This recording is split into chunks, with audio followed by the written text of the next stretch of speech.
الحق من ربك فلا تكن من الممترين.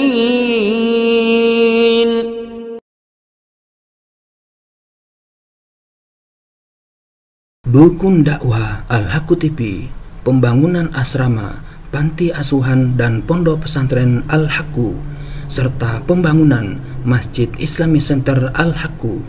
Salurkan donasi Anda melalui Bank Syariah Indonesia dengan nomor rekening 7726170370 dengan kode bank 451 atas nama Muhammad Rais, pengasuh panti asuhan dan pondok pesantren Al-Haqqu.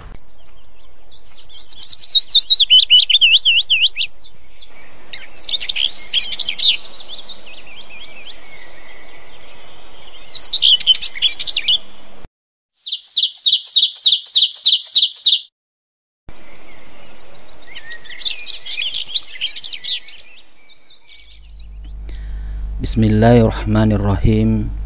Assalamualaikum warahmatullahi wabarakatuh. Alhamdulillahi rabbil alamin. Wassalatu wassalamu ala nabiyyina Muhammadin wa ala alihi wa ashabihi wa man tabi'a huda ila yaumiddin, amma ba'd. Para sobat Al-Haqqu TV yang dimuliakan Allah Subhanahu wa taala, alhamdulillah kita bersua kembali dalam rangka melanjutkan pembacaan Sirah Nabawiyah karya Asy-Syaikh Shafiyur Rahman Al-Mubarakfuri. Yang kali ini kita telah sampai ke bagian yang ke-6 dengan judul Kelahiran dan 40 tahun sebelum nubuah. Mari kita lanjutkan bagian yang ke-6 ini. Kelahiran dan 40 tahun sebelum nubuah.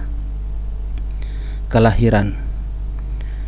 Rasulullah Shallallahu Alaihi Wasallam dilahirkan di tengah keluarga Bani Hashim di Makkah pada hari Senin pagi tanggal 9 Rabiul Awal, permulaan tahun dari peristiwa gajah, dan 40 tahun setelah kekuasaan Kisra Anushirwan, atau bertepatan dengan tanggal 20 atau 22 bulan April tahun 571 Miladiah. Berdasarkan penelitian ulama terkenal Muhammad Sulaiman Al-Mansurfuri dan peneliti astronomi Mahmud Basha, Ibnu Sa'ad meriwayatkan bahwa ibu Rasulullah SAW berkata, "Setelah bayiku keluar, aku melihat ada cahaya yang keluar dari kemaluanku menyinari istana-istana di Syam." Ahmad juga meriwayatkan dari Al-Arbad bin Sariyah yang isinya serupa dengan perkataan tersebut. Diriwayatkan bahwa ada beberapa bukti pendukung kerasulan bertepatan dengan saat kelahiran beliau, yaitu runtuhnya 10 balkon istana Kisra dan padamnya api yang biasa disembah orang-orang Majusi, serta runtuhnya beberapa gereja di sekitar Buhairah setelah gereja-gereja itu amblas ke tanah. Yang demikian ini diriwayatkan Al-Baihaqi sekalipun tidak diakui Muhammad Al-Ghazali.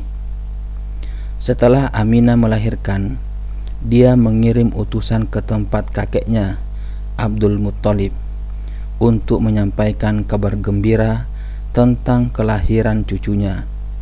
Maka Abdul Muttalib datang dengan perasaan sukacita, lalu membawa beliau ke dalam Ka'bah seraya berdoa kepada Allah dan bersyukur kepadanya. Dia memilih nama Muhammad bagi beliau. Nama ini belum pernah dikenal di kalangan Arab. Beliau dikhitan pada hari ke-7 seperti yang biasa dilakukan orang-orang Arab. Wanita pertama yang menyusui beliau setelah ibundanya adalah Suwaibah, hamba sahaya Abu La'ab, yang kebetulan sedang menyusui anaknya yang bernama Masruh. Yang sebelum itu wanita ini juga menyusui Hamzah bin Abdul Muttalib. Setelah itu dia menyusui Abu Salamah bin Abdul Asad al-Makhzumi di tengah Bani Sa'ad.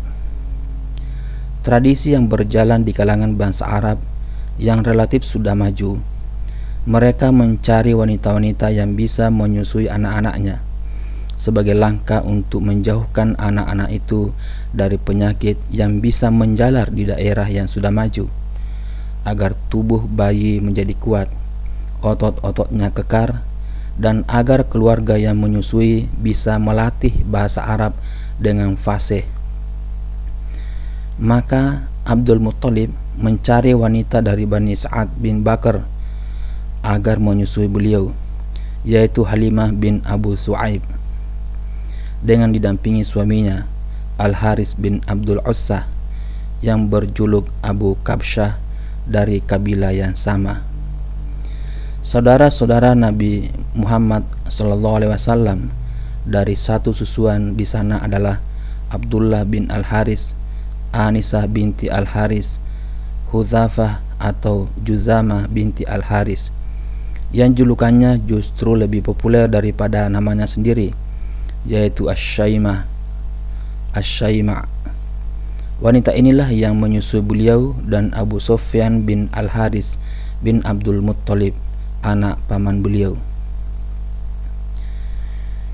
Paman beliau, Hamzah bin Abdul Muttalib, juga disusui di Bani Sa'ad bin Bakar.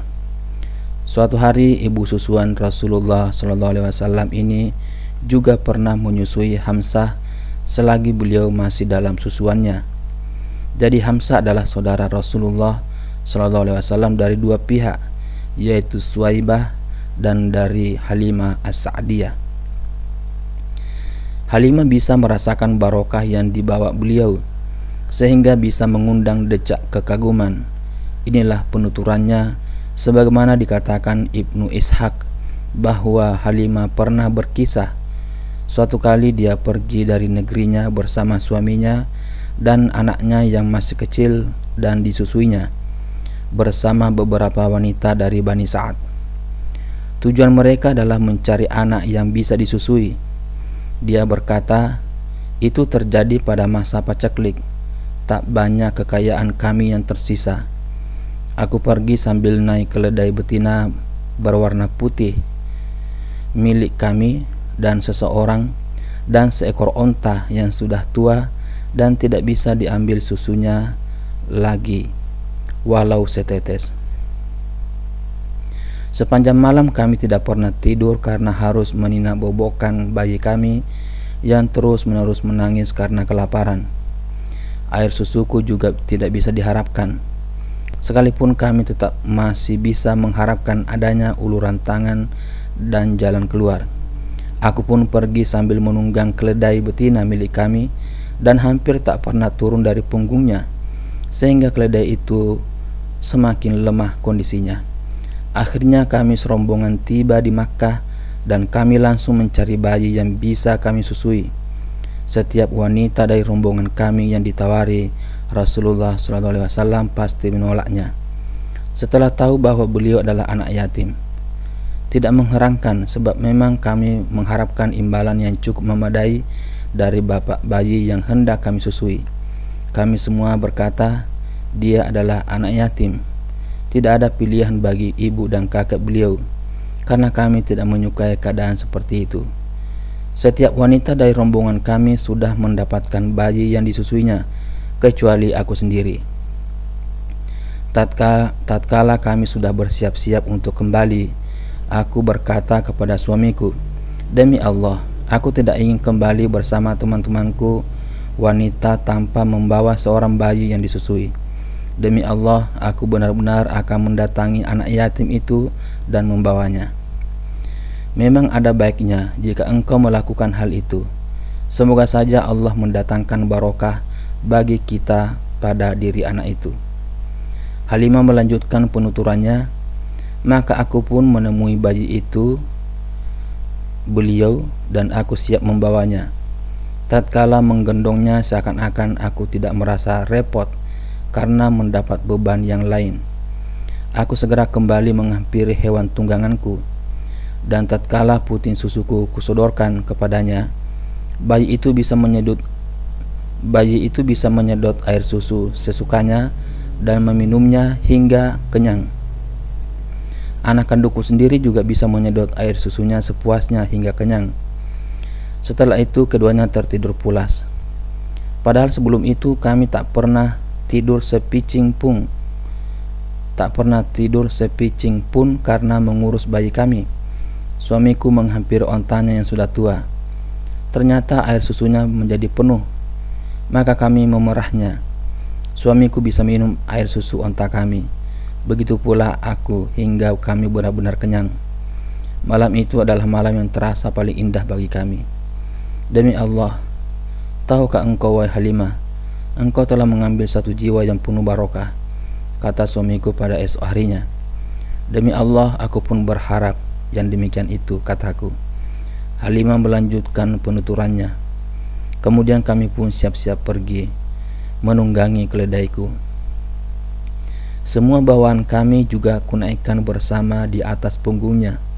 Demi Allah, setelah kami menempuh perjalanan sekian jauh, tentulah keledai-keledai mereka tidak akan mampu membawa beban seperti yang aku bebankan di atas punggung keledaiku. Sehingga rekan-rekanku berkata kepadaku, wahai putri Abu Zu'aib, celaka engkau, tunggulah kami. Bukankah ini keledaimu yang pernah engkau bawa bersama kita dulu? Demi Allah, begitulah. Ini adalah keledaiku yang dulu, kataku. Demi Allah, keledaimu itu kini bertambah perkasa, kata mereka. Kami pun tiba di tempat tinggal kami di daerah Bani Sa'ad. Aku tidak pernah melihat sepetak tanah pun yang lebih subur saat itu. Domba-domba kami datang menyongsong kedatangan kami dalam keadaan kenyang, dan air susunya juga penuh berisi, sehingga kami bisa memerahnya dan meminumnya. Sementara setiap orang yang memerah air susu hewannya sama sekali tidak mengeluarkan air susu walau setetes pun, dan kelenjar susunya juga kempes. Sehingga mereka berkata garang kepada para penggembalanya, celakalah kalian. Lepaskanlah hewan gembalaan kalian seperti yang dilakukan gembalanya putri Abu Zu'aib. Namun domba-domba mereka pulang ke rumah tetap dalam keadaan lapar dan setetes pun tidak mengeluarkan air susu. Sementara domba-dombaku pulang dalam keadaan kenyang dan kelenjar susunya penuh berisi. Kami senantiasa mendapatkan tambahan barokah dan kebaikan dari Allah selama 2 tahun menyusui anak susuan kami. Lalu kami menyapihnya, dia tumbuh dengan baik, tidak seperti bayi-bayi yang lain. Bahkan sebelum usia 2 tahun pun dia sudah tumbuh pesat. Kemudian kami membawa kepada ibunya, meskipun kami masih berharap agar anak itu tetap berada di tengah-tengah kami, karena kami bisa merasakan barokahnya. Maka kami menyampaikan niat ini kepada ibunya. Aku berkata kepadanya, andaikan saja engkau sudi membiarkan anak ini tetapi bersama kami hingga menjadi besar, sebab aku khawatir dia terserang penyakit yang biasa menjalar di Makkah. Kami terus merayu ibunya agar dia berkenan mengembalikan anak itu tinggal bersama kami. Begitulah Rasulullah tinggal di tengah Bani Sa'ad hingga tatkala berumur 4 atau 5 tahun peristiwa pembelahan dada beliau. Begitulah menurut pendapat mayoritas pakar sejarah. Menurut riwayat Ibnu Ishaq, peristiwa itu terjadi pada usia 3 tahun. Lihat Sirah An-Nabawiyah Ibnu Hisham, jilid 1 halaman 164-165. Muslim meriwayatkan dari Anas bahwa Rasulullah SAW didatangi Jibril, yang saat itu beliau sedang bermain-main dengan beberapa anak kecil lainnya. Jibril memegang beliau dan menelantangkannya, lalu membelah dada dan mengeluarkan hati beliau dan mengeluarkan segumpal darah dari dada beliau, seraya berkata, ini adalah bagian setan yang ada pada dirimu. Lalu Jibril mencucinya di sebuah baskom dari emas dengan menggunakan air Zam-Zam. kemudian menata dan memasukkan ke tempat semula. Anak-anak kecil lainnya berlarian mencari ibu susunya dan berkata Muhammad telah dibunuh. Mereka pun datang menghampiri beliau yang wajah beliau semakin berseri. Kembali ke pangkuan ibunda tercinta. Dengan adanya peristiwa pembelahan dada itu, Halimah merasa khawatir terhadap keselamatan beliau hingga dia mengembalikan kepada ibu beliau. Maka beliau hidup bersama ibunda tercinta hingga berumur 6 tahun. Aminah merasa perlu mengenang suaminya yang telah meninggal dunia dengan cara mengunjungi kuburannya di Yathrib. Maka dia pergi dari Makkah untuk menempuh perjalanan sejauh 500 km bersama putranya yang yatim Muhammad sallallahu alaihi wasallam disertai pembantu wanitanya Ummu Aiman. Abdul Muttalib mendukung hal ini. Setelah menetap selama sebulan di Madinah, Aminah dan rombongannya siap-siap untuk kembali ke Makkah. Dalam perjalanan pulang itu, dia jatuh sakit dan akhirnya meninggal dunia di Abwa yang terletak antara Makkah dan Madinah. Kembali ke kakek yang penuh kasih sayang. Kemudian beliau kembali ke tempat kakeknya Abdul Muttalib di Makkah. Perasaan kasih sayang di dalam sanubari terhadap cucunya yang kini yatim piatu semakin terpupuk. Cucunya yang harus menghadapi cobaan baru di atas lukanya yang lama. Hatinya bergetar oleh perasaan kasih sayang yang tidak pernah dirasakannya sekalipun terhadap anak-anaknya sendiri. Dia tidak ingin cucunya hidup sebatang kara. Bahkan dia lebih mengutamakan cucunya daripada anak-anaknya. Ibnu Hashim berkata, ada sebuah dipan yang diletakkan di dekat Ka'bah untuk Abdul Muttalib. Kerabat-kerabatnya biasa duduk di sekeliling dipan itu hingga Abdul Muttalib keluar ke sana. Dan tak seorang pun di antara mereka yang berani duduk di dipan itu sebagai penghormatan terhadap dirinya.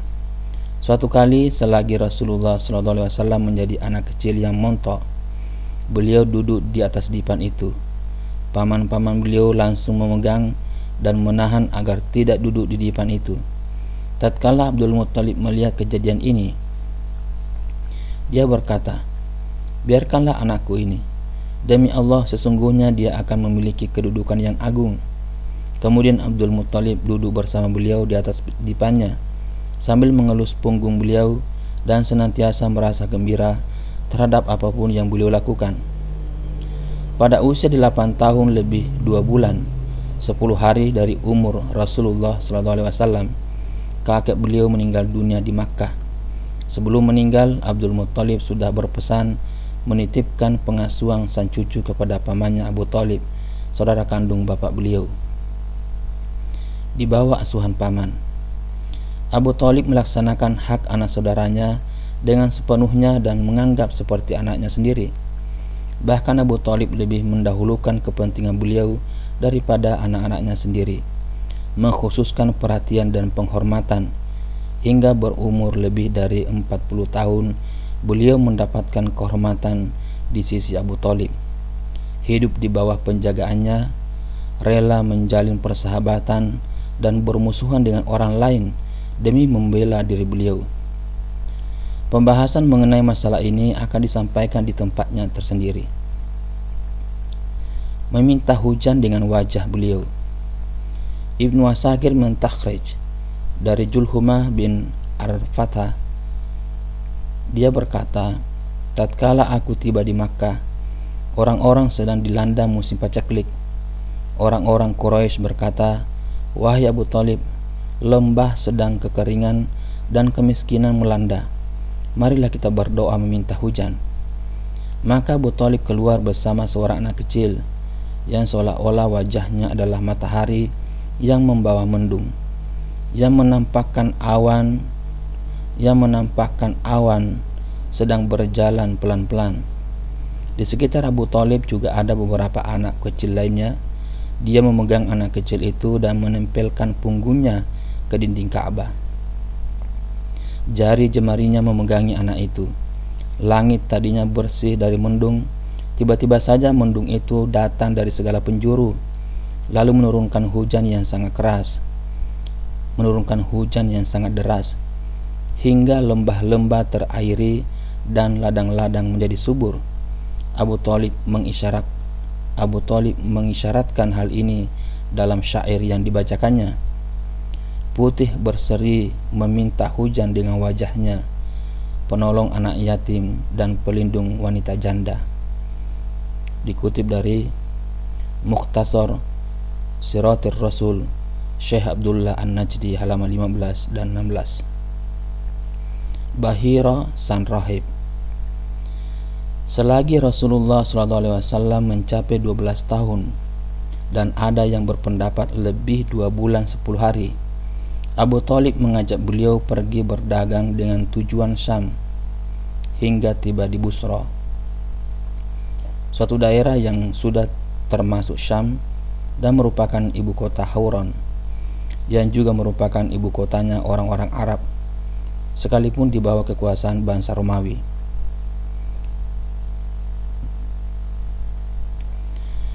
Di negeri ini ada seorang rahib yang dikenal dengan sebutan Bahira, yang nama aslinya adalah Jurjis. Tatkala rombongan singgah di daerah ini, maka sang rahib menghampiri mereka dan mempersilahkan mereka mampir ke tempat tinggalnya sebagai tamu kehormatan. Padahal sebelum itu, rahib tersebut tidak pernah keluar. Namun begitu dia bisa mengetahui Rasulullah SAW dari sifat-sifat beliau. Sambil memegang tangan beliau, sang rahib berkata, "Orang ini adalah pemimpin semesta alam. Anak ini akan diutus Allah sebagai rahmat bagi seluruh alam." Abu Thalib bertanya, "Dari mana engkau tahu hal itu?" Rahib Bahira menjawab, "Sebenarnya sejak kalian tiba di Aqabah, tak ada bebatuan dan pepohonan pun melainkan mereka tunduk bersujud. Mereka tidak sujud melainkan kepada seorang nabi. Aku bisa mengetahui dari stempel nubuah yang berada di bagian bawah tulang rawan bahunya yang menyerupai buah apel. Kami juga bisa mendapatkan tanda itu di dalam kitab kami." Kemudian Rahib Bahira meminta agar Abu Thalib kembali lagi bersama beliau tanpa melanjutkan perjalanannya ke Syam, karena dia takut gangguan dari pihak orang-orang Yahudi. Maka Abu Thalib mengirim beliau bersama beberapa pemuda agar kembali lagi ke Makkah. Perang Fijar. Pada usia 15 tahun meletus perang Fijar antara pihak Quraisy bersama Kinanah berhadapan dengan pihak Qais Ailan. Komandan pasukan Quraisy dan Kinanah dipegang oleh Harb bin Umayyah. Karena pertimbangan usia dan kedudukannya terpandang, pada awal mulanya pihak Quraisy yang mendapatkan kemenangan, namun kemudian beralih ke pihak Quraisy dan Kinanah. Dinamakan perang Fijar karena terjadi pelanggaran terhadap kesucian tanah haram dan bulan-bulan suci. Rasulullah SAW ikut bergabung dalam peperangan ini dengan cara mengumpulkan anak-anak panah bagi paman-paman beliau untuk dilemparkan kembali ke pihak musuh. Hilful Fudul. Pengaruh dari peperangan ini diadakan Hilful Fudul pada bulan Dzulqa'dah, pada bulan suci, yang melibatkan beberapa kabilah Quraisy, yaitu Bani Hashim, Bani Al-Muttalib, Asad bin Abdul Uzzah, Zuhra bin Kilab, dan Taimi bin Murrah. Mereka berkumpul di rumah Abdullah bin Jud'an At-Taimi karena pertimbangan umur dan kedudukannya yang terhormat. Mereka mengukuhkan perjanjian dan kesepakatan bahwa tak seorang pun dari penduduk Makkah dan juga lainnya yang dibiarkan teraniaya. Siapa yang teraniaya, maka mereka sepakat untuk berdiri di pihaknya. Sedangkan terhadap siapa yang berbuat zalim, maka kezalimannya harus dibalaskan. Perjanjian ini juga dihadiri Rasulullah SAW. Setelah Allah memuliakan dengan risalah, beliau bersabda, "Aku pernah mengikuti perjanjian yang dikukuhkan di rumah Abdullah bin Jud'an, suatu perjanjian yang lebih disukai daripada keledai yang terbagus. Andai kata aku diundang untuk perjanjian itu semasa Islam, tentu aku akan memenuhinya." Ruh dari perjanjian ini ialah mengenyahkan keberanian model jahiliyah yang lebih banyak dibangkitkan rasa fanatisme. Ada yang berpendapat sebab dari perjanjian ini karena ada seseorang dari Zubayd yang tiba di Makkah sambil membawa barang dagangan, lalu barang-barang dagangannya itu dibeli Al-As bin Wail As-Sahmi. Namun Al-As tidak memenuhi hak-haknya dan juga mengkhianati sekutu-sekutunya yang lain dari Abduddad, Makhzun, Jumah, Saham, dan Adi. Oleh karena itu mereka pun tidak lagi mempedulikannya. Lalu orang dari Zubayd itu naik ke atas bukit Abu Quwais dan memperdengarkan syair-syair yang menggambarkan kezaliman Al-As dengan suara yang keras. Saat itu Az-Zubair bin Abdul Muttalib lewat di dekatnya, lalu bertanya mengapa ada orang yang tertinggal. Lalu mereka berkumpul di Hilful Fudul, lalu menghampiri Al-As bin Wail untuk memprotes pelanggarannya terhadap hak-hak orang Zubayd itu, padahal sebelum itu mereka sudah mengikat persekutuan dengannya. Menggembala kambing.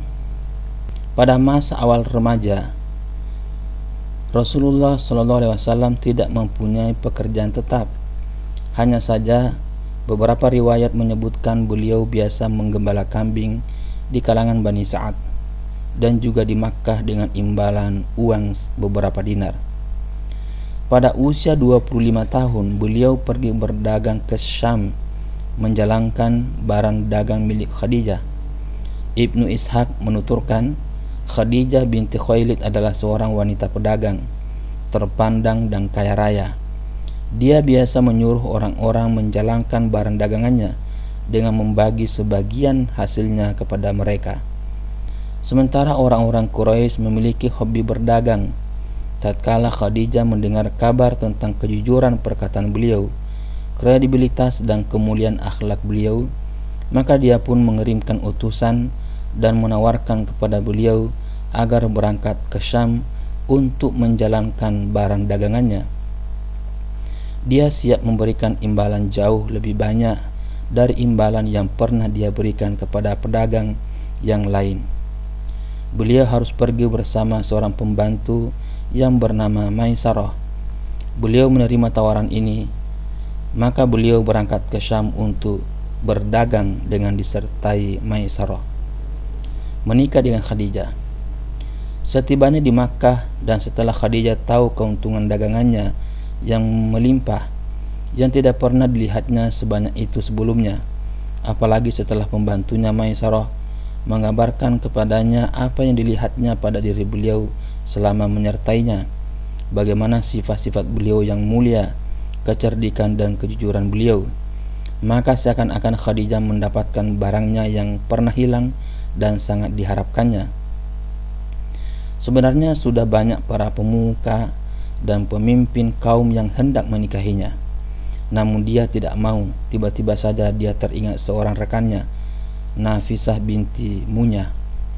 Dia meminta agar rekannya ini menemui beliau dan membuka jalan agar mau menikah dengan Khadijah. Ternyata beliau menerima tawaran itu. Lalu beliau menemui paman-paman beliau. Kemudian paman-paman beliau menemui paman Khadijah untuk mengajukan lamaran. Setelah semuanya dianggap beres, maka pernikahan siap dilaksanakan. Yang ikut hadir dalam pelaksanaan akad nikah adalah Bani Hashim dan para pemuka Bani Mudor. Hal ini terjadi 2 bulan sepulang beliau dari Syam. Mas kawin beliau 20 ekor onta muda. Usia Khadijah sendiri 40 tahun, yang pada masa itu dia merupakan wanita yang paling terpandang, cantik, pandai, dan sekaligus kaya. Dia adalah wanita pertama yang dinikahi Rasulullah SAW. Beliau tidak pernah menikahi wanita lain sampai Khadijah meninggal dunia. Semua putra-putri beliau selain Ibrahim yang dilahirkan Maria Al-Qibtiyah dilahirkan dari rahim Khadijah. Yang pertama adalah Al-Qasim, dan dengan nama ini pula Rasulullah dijuluki Abul Qasim. Kemudian Zainab, Ruqayyah, Ummu Kulsum, Fatimah, dan Abdullah. Abdullah ini dijuluki Abu Thayyib dan At-Tahir. Semua putra beliau meninggal dunia selagi masih kecil. sedangkan semua putri beliau sempat menjumpai Islam dan mereka masuk Islam serta ikut hijrah. Hanya saja mereka semua meninggal dunia selagi beliau masih hidup kecuali Fatimah. Dia meninggal dunia selang 6 bulan sepeninggal beliau untuk bersua dengan beliau. Renovasi Ka'bah dan pengambilan keputusan. Pada usia 35 tahun, orang-orang Quraisy sepakat untuk merenovasi Ka'bah. Ka'bah pada waktu itu berupa susunan batu-batu lebih tinggi dari badan manusia, tepatnya 9 hasta yang dibangun sejak masa Ismail tanpa ada atapnya, sehingga banyak pencuri yang suka mengambil barang-barang berharga yang tersimpan di dalamnya. Dengan kondisi seperti itu, bangunan Ka'bah semakin rapuh dan dindingnya pun sudah buat pecah-pecah. 5 tahun sebelum kenabian, Makkah dilanda banjir besar hingga meluap ke Baitullah Al-Haram, sehingga sewaktu-waktu bisa membuat Ka'bah runtuh. Sementara itu, orang-orang Quraisy dihinggapi perasaan bimbang antara merenovasi Ka'bah dan membiarkannya seperti adanya. Namun akhirnya mereka sepakat untuk tidak memasukkan bahan-bahan bangunannya kecuali yang baik-baik. Mereka tidak menerima masukan upah dari pelacur, jual beli dengan sistem riba, dan rampasan terhadap harta orang lain. Sekalipun begitu, mereka merasa takut untuk merobohkannya. Akhirnya Al-Walid bin Al-Mughirah Al-Makhzumi mengawali perobohan bangunan Ka'bah, lalu diikuti semua orang setelah tahu tidak ada sesuatu pun yang menimpa Al-Walid. Mereka terus bekerja merobohkan setiap bangunan Ka'bah hingga sampai rukun Ibrahim. Setelah itu mereka siap membangunnya kembali. Mereka membagi sudut-sudut Ka'bah dan mengkhususkan setiap kabilah dengan bagiannya sendiri-sendiri. Setiap kabilah mengumpulkan batu-batu yang baik dan mulai membangun. Yang bertugas menangani urusan pembangunan Ka'bah ini adalah seorang arsitek berkebangsaan Romawi yang bernama Bakum. Tatkala pembangunan sudah sampai di bagian Hajar Aswad, mereka saling berselisih tentang siapa yang berhak mendapatkan kehormatan meletakkan Hajar Aswad itu di tempatnya semula. Perselisihan ini terus berlanjut selama 4 atau 5 hari tanpa ada keputusan. Bahkan perselisihan itu semakin meruncing dan hampir saja menjurus kepada pertumpahan darah di tanah suci. Abu Umayyah bin Al-Mughirah Al-Makhzumi tampil dan menawarkan jalan keluar dari perselisihan di antara mereka dengan menyerahkan urusan ini kepada siapapun yang pertama kali masuk lewat pintu masjid. Mereka menerima cara ini. Allah menghendaki orang yang berhak tersebut adalah Rasulullah SAW. Tatkala mengetahui hal ini, mereka berbisik-bisik, "Inilah Al-Amin, kami ridho kepadanya, inilah dia Muhammad." Setelah mereka semua berkumpul di sekitar beliau dan mengabarkan apa yang harus beliau lakukan, maka beliau meminta sehelai selendang. Lalu beliau meletakkan Hajar Aswad tepat di tengah-tengah selendang, lalu meminta pemuka-pemuka kabilah yang saling berselisih untuk memegang ujung-ujung selendang, lalu memerintahkan mereka secara bersama-sama mengangkatnya. Setelah mendekati tempatnya, beliau mengambil Hajar Aswad dan meletakkannya di tempat semula. Ini merupakan cara pemecahan yang sangat jitu dan diridhoi semua orang. Orang-orang Quraisy kehabisan dana dari penghasilan yang baik, maka mereka menyisakan di bagian utara kira-kira 6 hasta yang kemudian disebut Al-Hijr atau Al-Hatim. Mereka membuat pintunya lebih tinggi dari permukaan tanah agar tidak bisa dimasuki kecuali oleh orang yang memang ingin melewatinya. Setelah bangunan Ka'bah mencapai ketinggian 15 hasta, mereka memasang atap dengan disangga 6 sendi. Setelah jadi, Ka'bah itu berbentuk segi empat yang ketinggiannya kira-kira mencapai 15 meter. Panjang sisinya di tempat Hajar Aswad dan sebaliknya adalah 10 kali 10 meter. Hajar Aswad itu sendiri diletakkan dengan ketinggian 1,5 meter dari permukaan pelataran tempat tawaf. Sisi yang ada pintunya dan sebaliknya setinggi 12 meter. Adapun pintunya setinggi 2 meter dari permukaan tanah. Di sekeliling luar Ka'bah ada pagar dari bagian bawah ruas-ruas bangunan, di bagian tengahnya dengan ketinggian 1/4 meter dan lebarnya kira-kira 1/3 meter. Pagar ini dinamakan Asyad-Sarawan. Pagar ini dinamakan Asyad-Sarawan, namun kemudian orang-orang Quraisy meninggalkannya. Rincian tentang bangunan Ka'bah ini lihat Sirah An-Nabawiyah Ibnu Hisham jilid 12 halaman 192, 197, 192 sampai 197. Daya tarik kepribadian sebelum nubuah. Nabi SAW telah menghimpun sekian banyak kelebihan dari berbagai lapisan manusia selama pertumbuhan beliau. Beliau menjadi sosok yang unggul dalam pemikiran yang jitu, pandangan yang lurus, mendapat sanjungan karena kecerdikan, kelurusan pemikiran, dan ketepatan dalam mengambil keputusan. Beliau lebih suka diam lama-lama untuk mengamati, memusatkan pikiran dan menggali kebenaran. Dengan akalnya beliau mengamati keadaan negerinya. Dengan fitrahnya yang suci beliau mengamati lembaran-lembaran kehidupan, keadaan manusia dan berbagai golongan. Beliau merasa risih terhadap khurafat dan menghindarinya. Beliau berhubungan dengan manusia dengan mempertimbangkan keadaan dirinya dan keadaan mereka. Selagi mendapatkan yang baik, maka beliau mau bersekutu di dalamnya. Jika tidak, maka beliau lebih suka dengan kesendiriannya. Beliau tidak mau meminum khamar, tidak mau makan daging hewan yang disembelih untuk dipersembahkan kepada berhala, tidak mau menghadiri upacara atau pertemuan untuk menyembah patung-patung. Bahkan semenjak kecil beliau senantiasa menghindari jenis-jenis penyembahan yang batil ini, sehingga tidak ada sesuatu yang lebih beliau benci selain daripada penyembahan kepada patung-patung ini, dan hampir-hampir beliau tidak sanggup menahan kesabaran tatkala mendengar sumpah yang disampaikan kepada Latta dan Uzza. Tidak diragukan lagi bahwa takdir telah mengelilingi agar beliau senantiasa terpelihara.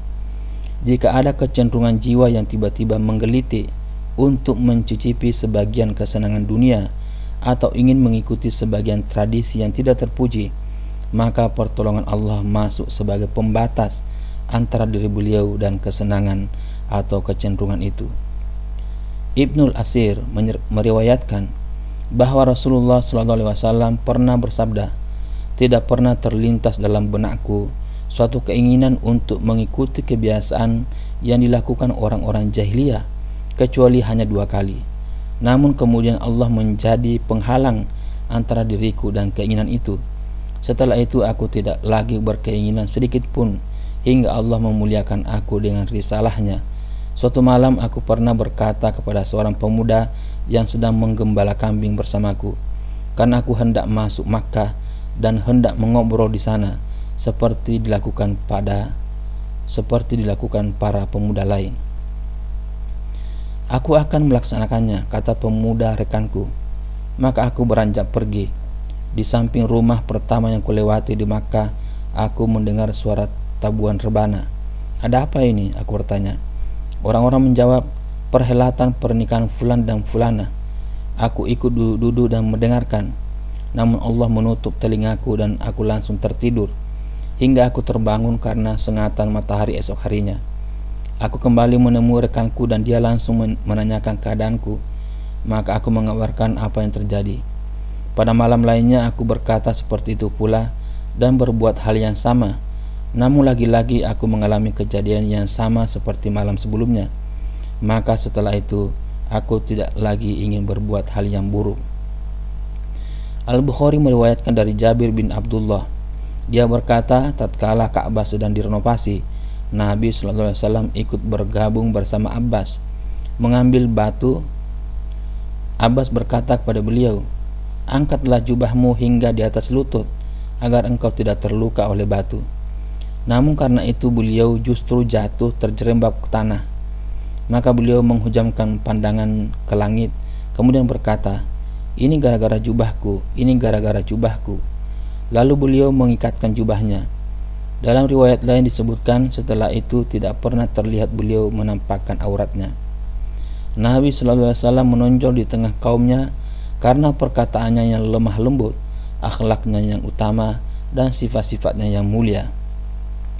Beliau sallallahu alaihi wasallam adalah orang yang paling utama kepribadiannya di tengah kaumnya, paling bagus akhlaknya, paling terhormat dalam pergaulannya dengan para tetangga, paling lemah lembut, paling jujur perkataannya, paling terjaga jiwanya, paling terpuji kebaikannya, paling baik amalnya, paling banyak memenuhi janji, paling bisa dipercaya, hingga mereka menjulukinya Al-Amin karena beliau menghimpun semua keadaan yang baik dan sifat-sifat yang diridhoi orang lain. Keadaan beliau juga digambarkan Ummul Mukminin Khadijah radhiyallahu anha. Beliau membawa bebannya sendiri, memberi orang miskin, menjamu tamu, dan menolong siapapun yang hendak menegakkan kebenaran. Demikian para sobat Al-Haqqu semua, penyampaian materi bagian yang ke-6 dengan judul Kelahiran dan 40 tahun sebelum nubuah. Semoga bermanfaat, lebih kurangnya mohon dimaafkan. Billahi taufiq wal hidayah.